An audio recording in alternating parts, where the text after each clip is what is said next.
Good morning, everyone. I'm Kristi Noem. I'm the Secretary of the Department of Homeland Security, and we just recently, in the last couple of days, have had one of our own that has been attacked and has been harmed dangerously by violent criminals that have been run loose here in New York City, but also in this country, as a result of sanctuary city policies and the policies of the Biden administration. I just want you all to know that we have our hearts and our prayers going out with our officer and with his family and his friends, and we'll be lifting him up in prayer for his quick recovery and his healing from this terrible tragedy that has befallen him. Listen, our officer was off duty on Saturday evening when him and his friend were attacked. They were attacked by two individuals that were set on robbing them, and thankfully he had his service weapon with him and was able to defend himself and his friend, and injured one of those individuals that was trying to do them harm. His quick action speaks to his tenacity and his excellence in training and skill, and because of that, one of the perpetrators was wounded in this interaction and was incarcerated when he came in to get medical treatment. One of the suspected attackers, the one that was injured, his name is Miguel Francisco Mora Nunez, a Dominican national that was entering into this country illegally back in 2023. He was then released back into this country by the Biden administration. Miguel Francisco Mora Nunez is and has a rap sheet that is a mile long. He was arrested. He was charged with grand larceny and also assault. The state of Massachusetts has an active warrant out for him for armed robbery with a firearm. He also has many other charges against him, such as kidnapping and witness intimidation. There's absolutely zero reason that someone who is scum of the earth like this should be running loose on the streets of New York City. He was arrested 4 different times in New York City, and because of the mayor's policies and sanctuary city policies, was released back to do harm to people and to individuals living in this city. Make no mistake, this officer is in the hospital today fighting for his life because of the policies of the mayor of this city and the city council and the people that were in charge of keeping the public safe. They refused to do so, and now we have the situation on our hand where someone who has dedicated their lives to protecting the public is now fighting for his own. I'm calling on every single mayor and sanctuary city and sanctuary governor to change their policies and to change their tactics right now. Their job is to take an oath to protect the public, to protect families that are out there every single day trying to provide for each other and to try to live the American dream, and they want to do so safely in their own communities. How many more lives will it take? How many more people have to be hurt and victimized before we have public safety be a #1 priority in some of our largest cities?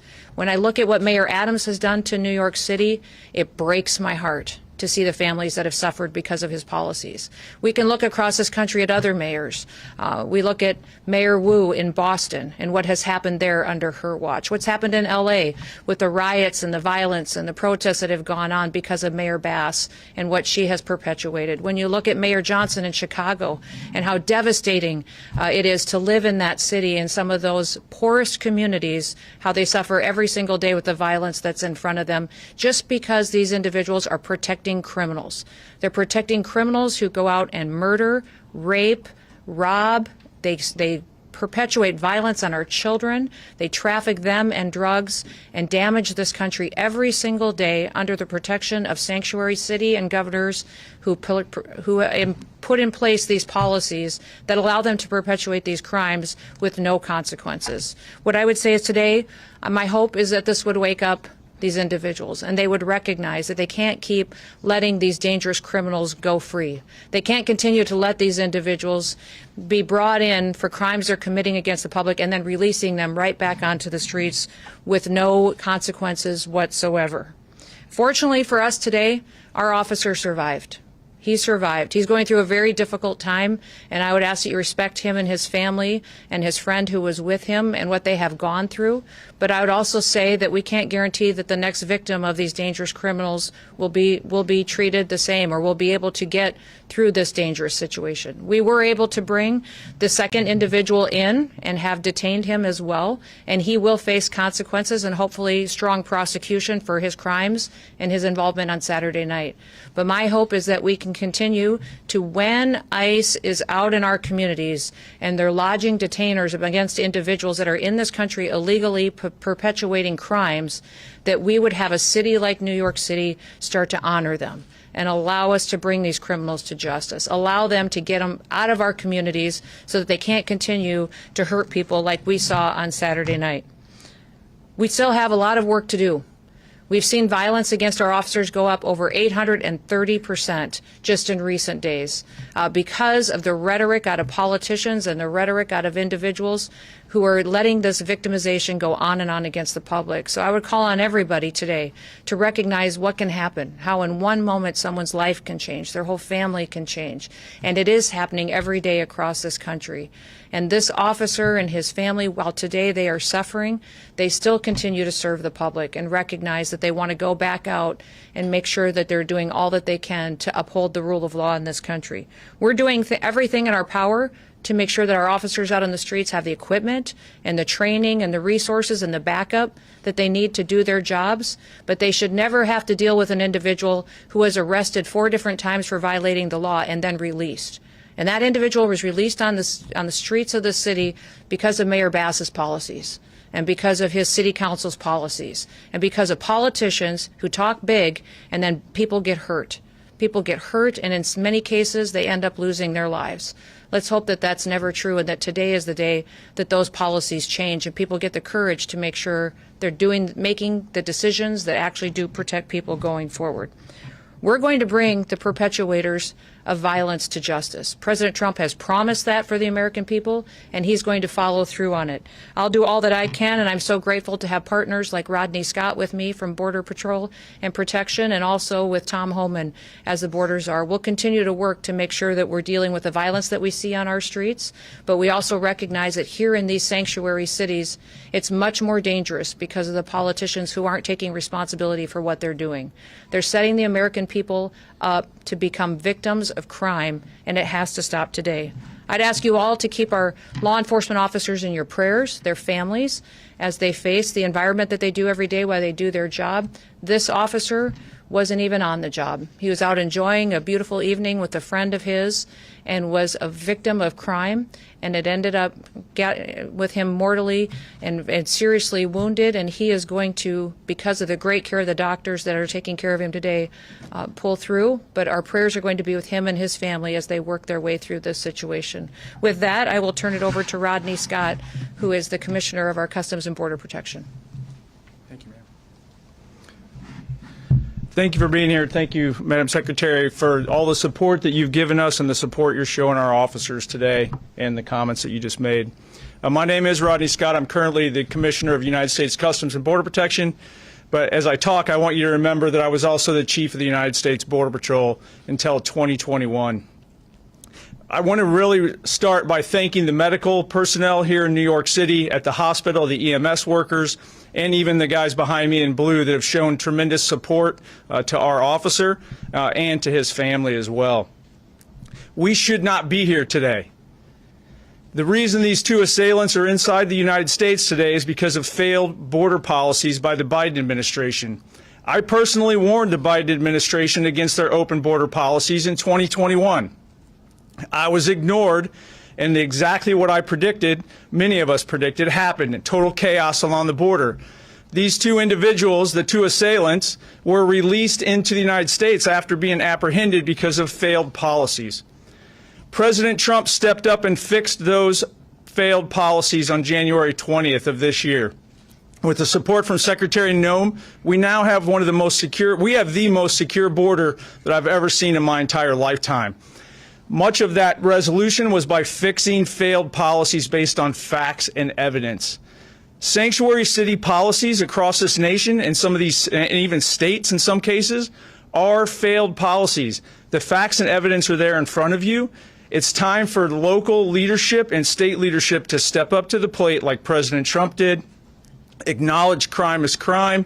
Acknowledge the fact that there's no global information system where we can vet these people coming into the United States. We do not know who they are, and we have to have border security where we simply know and control who and what enters our country, just like we do our homes. This should not be political. I'm calling on all state and local leaders to step up to the plate, get rid of these sanctuary city laws, and simply enforce the laws on the books. Work with your federal agencies so that we can actually root out these criminals from our neighborhoods. Last but not least, I should have said this up front, thoughts and prayers for our officer and his family, and I would ask that you keep them in your thoughts and prayers as well. Thank you for your time, but please remember this. This was 100% preventable. It was caused by bad policy, and it can be fixed with good policy. Thank you.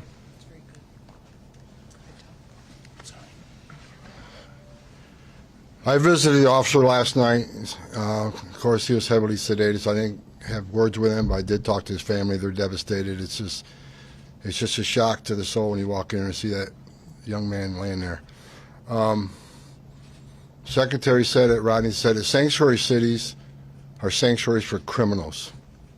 Hard stop. I've been doing this since 1984. I've never seen a situation where I see it today. New York City, how many times do you want to see NYPD attacked by illegal alien criminals in this city? Now a federal officer. How many citizens in this city have been attacked by illegal aliens in this city? You see the polls. Everybody agrees we should be arresting public safety threat illegal aliens, but you got a city council here that locked us out of Rikers Island. Are you kidding me? So an illegal alien in Rikers Island we can't talk to, we don't have access to. That makes the city unsafe. Every sanctuary city is unsafe. I'll say it again, sanctuary cities are sanctuaries for criminals. And I'm going to work very hard with Secretary Noem to keep President Trump's promise and his commitment several weeks ago that sanctuary cities are now our priority. We're going to flood the zone.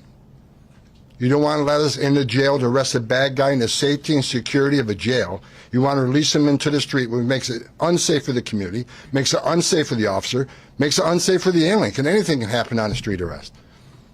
So what we're going to do, we'll have more agents in New York City to look for that bad guy. So sanctuary cities get exactly what they don't want, more agents in the community and more agents in the work site. If we can't arrest a bad guy in the safety and security of the county jail, then we'll arrest him in the community, and we'll arrest him in the jail. And when we arrest him in the community, if he's with others that are in the country illegally, they're coming too. Sanctuary cities are sanctuaries for criminals. President Trump is not going to tolerate it. And I'll work every day with Secretary Noem to make sure we get as many bad guys, illegal aliens out of this country that we can. And I want to say one more thing. I'm sick and tired of reading in the media every day how ICE is not doing what the Trump administration has promised, that we're not arresting criminals, that most of the people we arrest are not criminals. I look at the numbers every day. The numbers I looked at the other day, 130,000 arrests and 90,000 criminals. Do the math, that's 70%. And who are the others? Others are those who have final orders, who had due process at great taxpayer expense. A federal judge ordered them removed, so ICE's job is to remove them. Who are the rest of the people? National security threats. Under Secretary Noem's leadership, they've arrested several hundred Iranian nationals. National security threats. They may not have a criminal conviction, but they need to be detained. They need to be arrested and taken off the streets of this country. Then I read another story about how most people in ICE detention aren't criminals. Now the story is, how bad of a criminal they have to be. I saw a story the other day. Only 1% of the illegal aliens removed were murderers. Are you kidding me? Being in the country illegally is not illegal anymore? You got to commit a murder to be deported? If you look at ICE detention, I'll say it again. Look at detention. Who's in detention? I look at the numbers this morning. A majority are criminals, have criminal history. Who are the rest? Final order cases, who are judge ordered removed. The others are expedited removal. By federal statute, demands they be detained. So for the media out there, let's try telling the truth about the men and women of ICE and the men and women of the Border Patrol. I wore that uniform. I was an ICE agent. These are the finest men and women in this country that put their lives on the line every day for this country. I buried Border Patrol agents. I buried ICE agents. Luckily, thank God, we're not burying one today. Enough. I love the men and women of ICE. I love the men and women of the Border Patrol. They're finally doing the job they took an oath to do, and they got a great leadership of Secretary Noem, who's going to enforce the law without apology. I appreciate your leadership, man. That's all.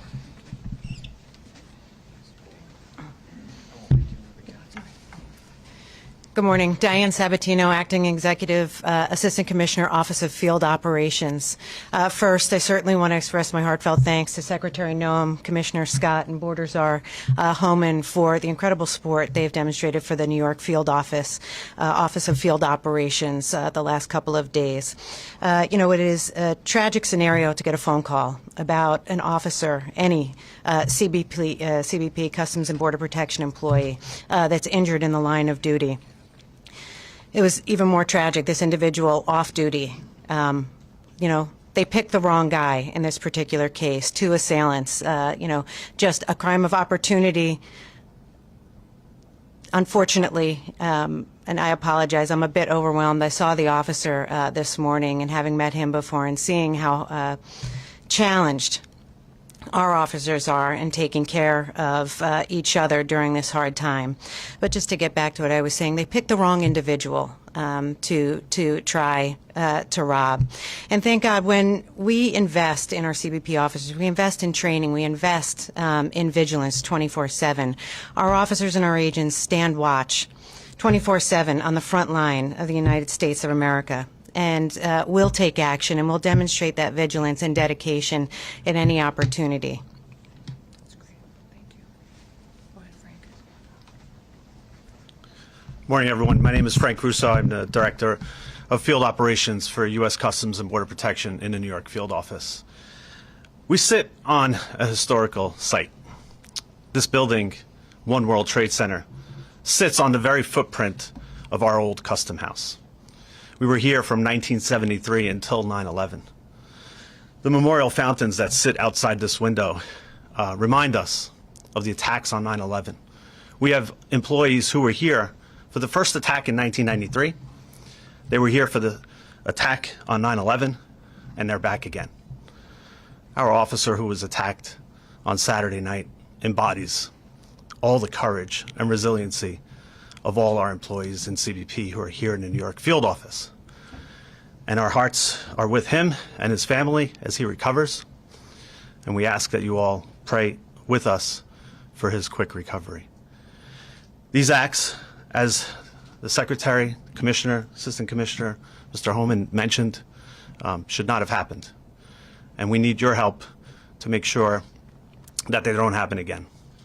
We thank you all for being here. I want to thank the Secretary, Border Czar Homan, Commissioner Scott, Assistant Commissioner Sabatino, and our partners at HSI and ERO for supporting us during these difficult times. Thank you, everyone. That's a great job. Again, we want to continue to lift up this family and our officer in our prayers. We're thinking of him and had the opportunity to visit with them this morning. They're doing well, but they do appreciate the outreach that they've had from the city, from all of the different agencies, the nonprofits that have reached out and have been willing to help them and walk alongside of them.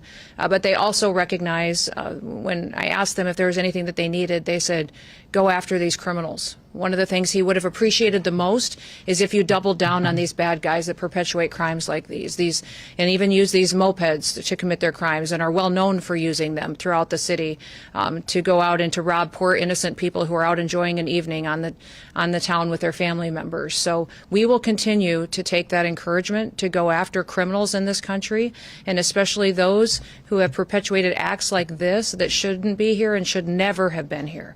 I want to remind you that this individual had been arrested 4 different times before this act happened on Saturday night. Arrested and released again and again and again. And what did we think was going to happen from policies like that? When you take a dangerous individual and you allow them to never face any consequences for the acts that they're perpetuating against the public, and then you end up in a situation that could have been prevented. So we're lifting that family up in prayer. We're going to walk alongside them, but also we're going to double down and make sure that these criminal, illegal aliens are not only off our streets, but they're out of our country. And that once again, America can be a country where the rule of law matters, where the laws apply to everyone equally, and never once is an illegal alien put above an American citizen or their safety and their opportunity to have the American dream. So with that, we'll open it up to any questions that you may have. Yes, sir. 2 questions. If you could talk about, what you plan to do here in New York, talk about ramping up some of that enforcement, and 2, how do you make this push to get more ICE agents? saw on social media the push to get back some folks who may have retired, folks who know how to do that work. What's it going to take to get them? Yeah, we've already had some retired agents that have indicated they'd like to come back and help. They love the opportunity to come back and work for an agency that's allowed to do its job. Under this administration, President Trump is allowing our ICE and our CBP officers, our law enforcement officers, to do their jobs again, and that's reinvigorating them and their desire to want to be a part of a team where someone's got their backs. What we'll do in a city like this is we'll double down. We'll put more agents here.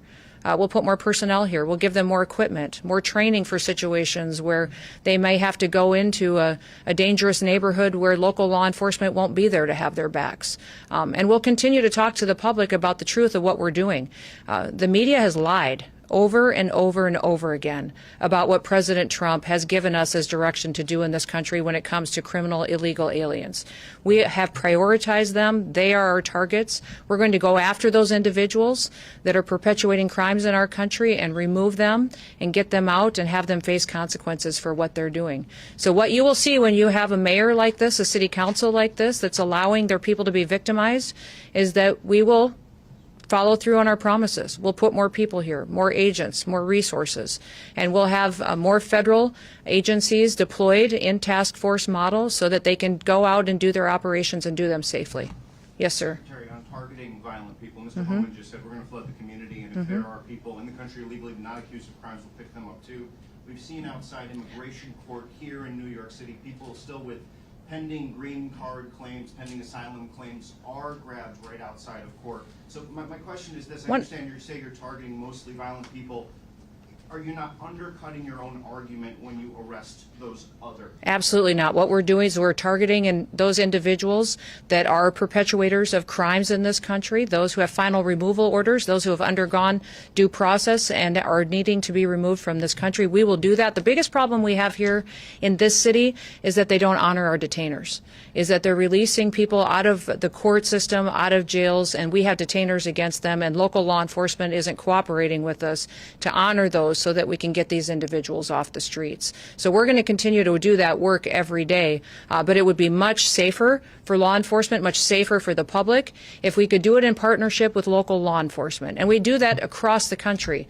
In so many states, we have agreements with city police, with sheriffs, with local law enforcement who partner with us to make sure our officers can be safe while they do this work, and we can clean up communities that are victims of crime. Unfortunately, here in New York City, it's a different situation, because here people play politics and then you have innocent people get hurt, and that shouldn't happen anymore. Just to be clear, Yes, there ma'am. wouldn't be so many of those arrests Yes, people ma'am. not accused of criminals if law enforcement, not accused of crimes, if local law enforcement cooperate. That's what you're saying? It depends on if you're talking about those who have charges against them, those who have pending charges, those who have final removal orders. Those all continue to be our focus as well. Go ahead. Secretary Noem, City Cotton Fox News. Thank you for the Yes.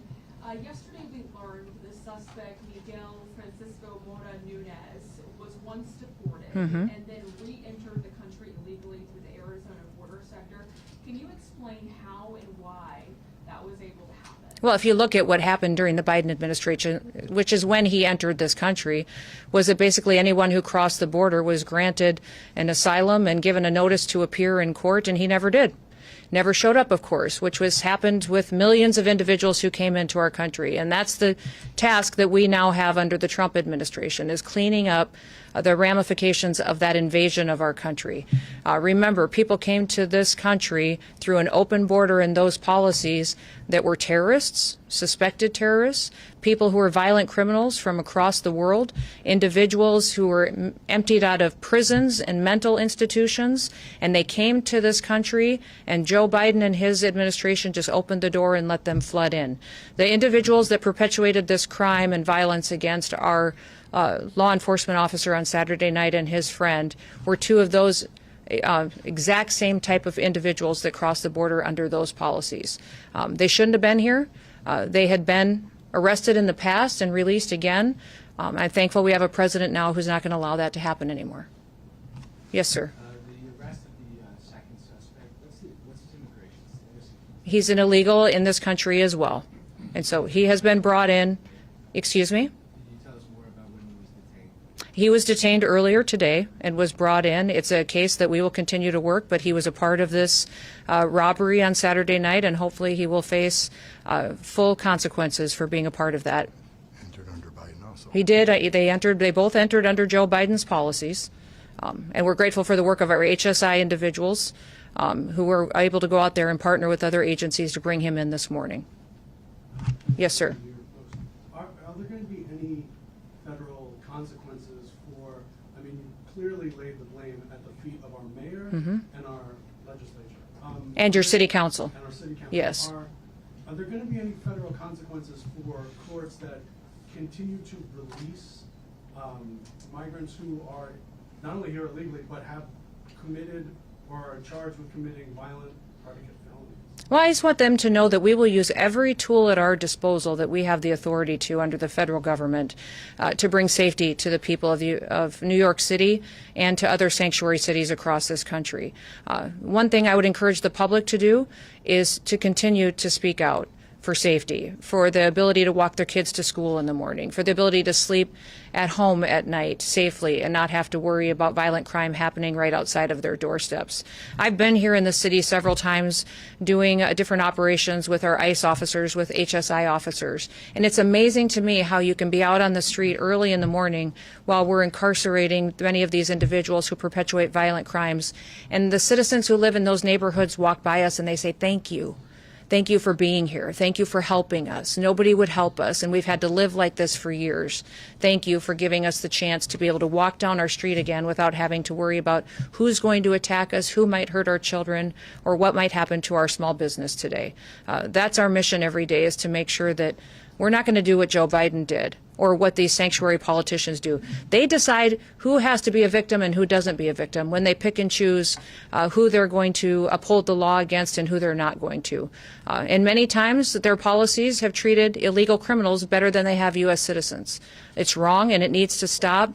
And this situation on Saturday night where our officer was shot and wounded and hurt and is in the ICU right now in the hospital fighting for his life, that had to happen because it shouldn't have happened. It wouldn't have happened if we would have had the right leadership in the city. Yes. Hi, I'm Elaine with the New York Times. I'm curious, which sanctuary city policies do you think would have prevented this from happening?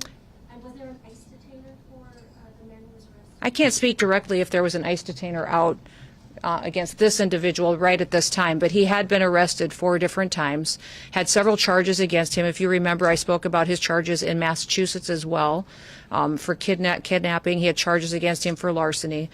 This individual should have been deported and never been in this country, and that is one of the individuals that should have been prosecuted for his crimes, and then he would have been on our radar and we would have been able to remove him.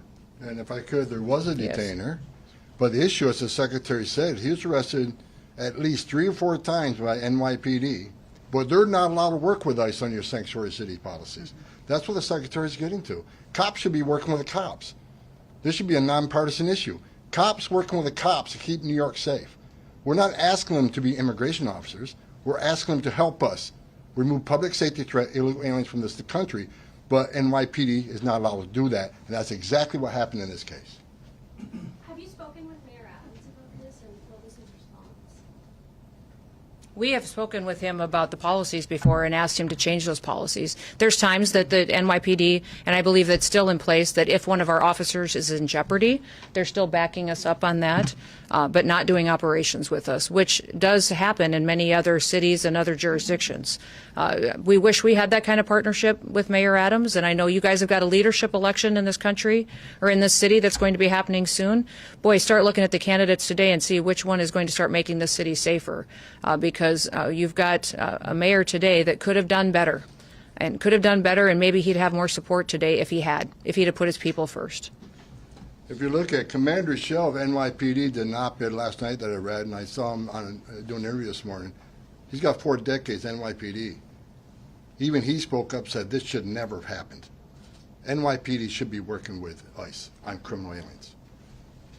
Do either of you endorse any of the candidates for mayor? No, that's not what we're here today about. We're here today to focus on our officer, his family, and to make sure that everybody understands that this didn't have to happen and that we want more cooperation out of local law enforcement so that we can get dangerous, criminal, illegal aliens off of our streets. Who's talking? Yes, sir. I see Mr. Clayton here. You intended to take this case federal. Jay, would you like to start? Let me say two things. Oh, yeah. Thank you. I want to say two things. First, for the last 36 hours, I've watched the people who work under all of you work tirelessly to bring this case. We are expecting to bring federal charges. The second thing that I want to say is the commitment of the federal government, the U.S. Attorney's Office, all of our partners, to end gun violence in New York is as strong as it ever has been, and we are going to do that. I'll take one more question. Look at that. All right, we won't. Thank you all. And then please keep our officer and his family in your prayers. Have a good day.